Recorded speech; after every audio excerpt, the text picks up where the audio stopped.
taon mula nang ihain ang unang Freedom of Information Bill, hindi pa rin ito naisa sa batas hanggang ngayon. Kaya naman ang mga grupong nagsusulong nito naglunsad ng signature campaign sa iba't ibang bahagi ng bansa. May ulat on the spot si Tina Panganiban Perez. Tina? Kaya nagtipon-tipon ngayong umaga sa UP Bahay ng Alumni ang ilang mambabatas at mga grupo nagsusulong sa pagpapasa sa Freedom of Information Bill o FOI. Kasama rito si Senate Public Information Committee Chairperson Grace Poe na nagsabing ang FOI ay ang ating sandata para sa malinis at mas angkop na gobyerno. Pero dahil medyo intelektual daw, madalas ang talakayan sa FOI, rekomendasyon ni Poe, gamitin ng media at ilang kilalang personalidad o artista para ipaliwanag ang FOI. Kapag batas na ang FOI, mga ordinaryong mamamayan ay magkakaroon ng akses sa impormasyon at mga dokumento. Hindi lang daw ito magagamit sa mabibigat na issue gaya ng pork barrel scam, kundi pati na rin sa ibang issue gaya ng paghingi ng Statement of Assets, Liabilities and Net Worth ng mga nasa gobyerno. Itatakda naman sa batas sa mga impormasyong di pwedeng ilahad gaya ng mga makakaapekto sa seguridad ng bansa. Pero di raw pwedeng gamitin ang national security para pagtakpan ang isang katiwalian.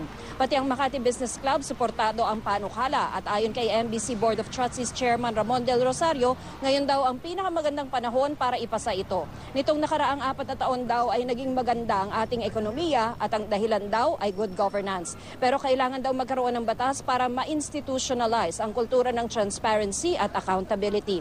Wala rito si House Committee on Public Information Chair George Almonte pero may taped interview siyang ipinakita rito. Ayon sa kanya, 80% daw ang tsansang lumusot sa komite niya ang panukala at sana raw ay mapagdebatihan ito sa plenaryo ngayong taon.